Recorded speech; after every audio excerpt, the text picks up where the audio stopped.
Hello, I'm Brigantia Blackbird of Blackbird Grimoire. Welcome to Wicca 303. Today we're going to be talking about the need to build your tribe. And of course, we will begin with the question of why. Because a lot of people are very content on their own. They might think that it's not feasible to have your own spiritual tribe. There's a lot of different objections that people might have initially upon hearing this exhortation of, take this into consideration. You should probably build a tribe for yourself, at least in some sense of the term. So let's talk about the why first. Let's provide some justification. Because if you do practice the craft, this is not a black or white, either or kind of decision, whether to go off on your own or be part of a spiritual group. It actually is possible to do both. Whether you start a group or you join a group, that in no way prevents or forbids you from having a private practice where you're pursuing your own studies or you're, prioritizing things that are of personal importance to you. And if you ever encounter a group or an individual that tells you otherwise, run. Run, run, run, run, run. Get away from them. Whatever they're up to, believe me, you don't want any part of that nonsense. Then another reason why you might build your tribe is because emotionally it is nice and healthy just to have some company, to be able to share the joy of your path. I mean, I think we have really over glamorized this idea of the completely independent, atomized, solitary witch who's just off in her forest and if you have to go that route, of course you can make a success of it. Of course you will be okay. But if you don't have to do that, or you don't have to do that all the time, why? Could this be more about uh, social anxiety or not being sure of your social skills as opposed to, yes, I simply must be alone? I'm asking people just to examine their motivations on this one a little bit. And then, on the practical level, it's actually quite helpful to join forces with other practitioners in order to have a more powerful magical effect. The bigger the job, the more practitioners you really want involved. And regarding your magical education, nothing beats comparing notes with other practitioners, especially if they've been at it a while. Hopefully, as you've been going through, Wicca 101, Wicca 202, and now Wicca 303, you have been learning a great deal. And hopefully, you've also been doing your independent research and meditation, and that you've really come along and you've really started to shape your ideas. But all of that is absolutely nothing compared to even the first year when you're practicing totally on your own. You're not really looking for lessons. You're not reaching out to teachers, whether in person or online. You're just kind of out doing your thing. You learn so much more. And then if you take what you learn and you compare it with other people who've also been practicing, it is amazing what a faith strengthening experience that can be. The areas in which you have common ground that probably tells you, okay, this is probably pretty solid. Neither of us are crazy. This occurred to us independently, so we're probably on the right track with this idea. And then when there's contrast, you can learn so much because you can inquire, into their thinking. How did they arrive at this conclusion? Where did they get there? How did you get to where you were? And by examining that, it can serve the purpose of perhaps some troubleshooting, sometimes hearing explanations for concepts or someone talking about how they've experienced something, in real world setting.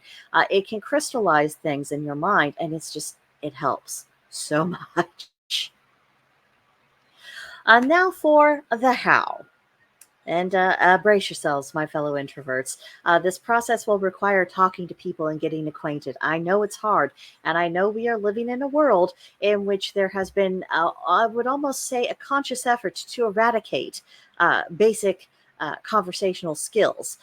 But we've got to just fight against that tide. We have got to turn things around for ourselves and for everyone more broadly. Because obviously it's almost never the case that you'll have a group of random strangers who encounter each other and then decide we're going to practice together, and they decide to form a magical group, and it's just this wild, wonderful success, and there's no effort involved. Everyone gets along great. It's all fine, and all the energy's flowing in the same direction. Any of this works. That's not how any of this can really work. So I have a couple of ideas for you to kind of chew on. Perhaps first by forming a study group. I think that's a good means to form the habit of including others in your practice, and also an opportunity to get to know people, especially because you already have a topic of conversation you can come around. It's whatever it is that you're studying, whether it's a book or it's a particular holiday, or some kind of concept. You know what the subject is, so that can help uh, break the ice a little bit. Another thing would be hosting or attending public rituals for the Sabbats, inviting others to join. That can work. The reason why is because, we have a lot of different ideas floating around our heads. I don't want to say we all have our personal theology, because we do have a lot of overlap with our beliefs, but, the subtleties, the nuances, there's considerable room for variation there. But one thing we do have in common, as particularly as Wiccan practitioners, is the Wheel of the Year. These are celebrations that mean something to all of us. So it is a good moment to come together with other people for whom it also means something to them. And then another thing we might try that's really low key is having informal meetups at coffee shops to meet people. For one, it's a public place, so it is a relatively safe thing to do. Coffee isn't dreadfully expensive, so it's not necessarily going to destroy your budget. And it's a place where people can sit around a table, and they can just kind of converse and chat. You can get to know people in this more relaxed way, and there is something about the atmosphere of a coffee shop. Oh, if ever we make Pagan Town, I have ideas for what our local coffee and tea shop might consist of. So many ideas. But let's move on before I wander too far into that particular daydream. Let's talk about the where of all this. I do believe, and I have been stressing this for several months, that in person is always best. Most of human communication is nonverbal, so it's a lot easier when we can see each other and pick up on those cues, and we can hear tone of voice and see the body language, facial expressions, all of these things that we don't have the benefit of text. Now, because we are witches and wizards, a lot of times in online settings, we can absolutely pick up on the energy behind something, which is why sometimes we react a little bit differently than other people in the comment section. However, it isn't a 100%. Even for people whose intuition is really, really fine-tuned. Then there's always the possibility for misunderstanding. There's a possibility in text form that someone said something in their head and it sounded fine, and so they typed it out, but then it's only upon reflection they're like, oh, perhaps that wasn't fine. Perhaps that was imprecise. Perhaps that actually was a really bad way to explain what I thought about X, Y, or Z. And it takes so much work to overcome that, and it gets in the way of the flow of conversation. So we don't encounter that as much when we are face to face. Now, digital spaces can be useful despite their limitations, but they are only a band-aid, and they can only provide so much. So if you were to create a digital space, I think it is important to go into it with that understanding. Now, ritual meetups in local woods, lakefronts, parks, things like that, that could be a very practical option once you have some people you can gather with. A lot of these places, they're public spaces. You don't necessarily have to reserve anything or do anything. And if you're being discreet, or you're coming there at a time where other people aren't necessarily going to create a ruckus, then you can do a lot. So that's something that you might consider doing. And then if you are going the digital route, and again, I encourage you, don't only go the digital route. Platforms like Discord and Gilded, they offer text channels and voice channels, as well as voice and video.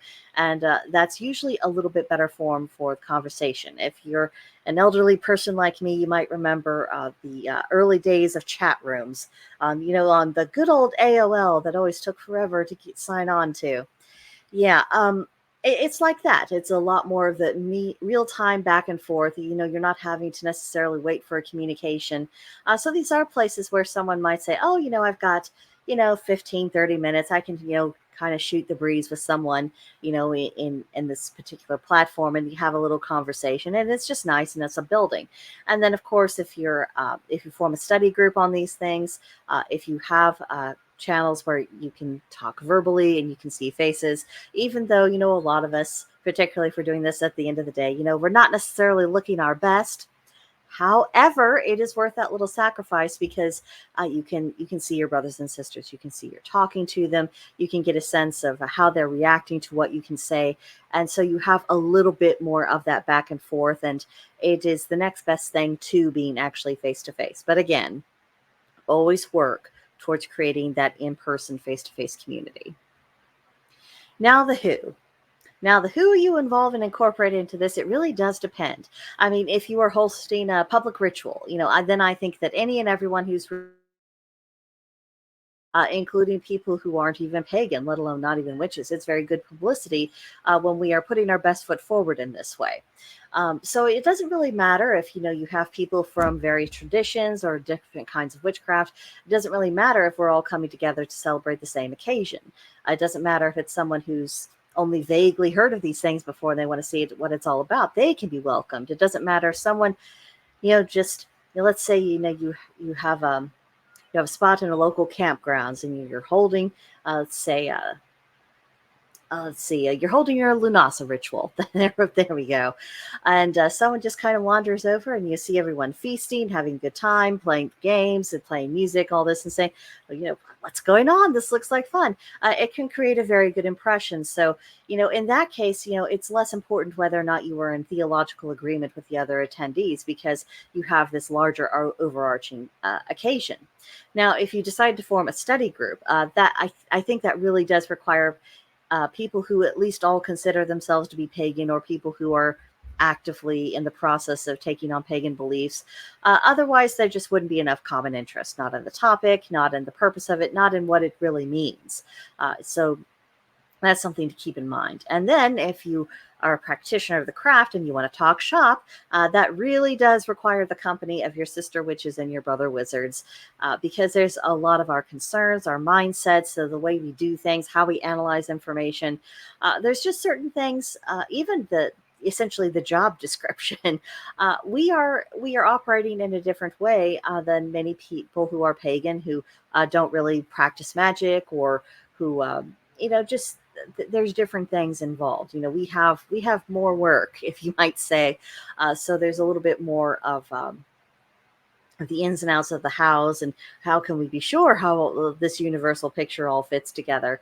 Things like that just wouldn't be as of immediate concern or as relevant to someone who says, I'm just here to work with the Norse gods, or I'm working with the Celtic gods, or I discovered Hellenism. There's overlap. I don't want to deny that, but there just isn't the same. There isn't the same kind of sense of mission as it is when you're talking with witches and wizards. So the more specific your goal with the group is, the slimmer your prospective guests will be. And honestly, I think that's okay. We don't necessarily need big, gigantic groups. We just need, groups of decent size where people can actually come together, form friendships, get acquainted with one another, practice together to the extent that the situation and the circumstances allow. It's about having that community, and sometimes more is just more, and sometimes it is okay to have smaller groups. And just be sure you know what you want before starting. I say this as someone who didn't really articulate that to myself on my previous attempts to form pagan community, and it had a detrimental effect, to say the least. So don't shortchange yourself on the time that it takes for you to really contemplate about what it is you're trying to achieve here. You'll save yourself so much time and bother.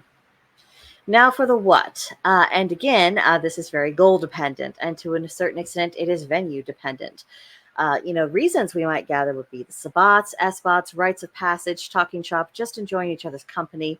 If you are studying, be sure everyone knows the topic on the table, and if there are specific resources to consult. And of course, when it comes to, if you're just kind of studying a general concept, be very open and very welcoming to people bringing in other resources, because you never know when someone might have stumbled onto something really cool that you just weren't aware of. If you are doing ritual, be sure everyone has and knows their role and what supplies are needed, things of that sort. Make sure you're taking care of the practical arrangements.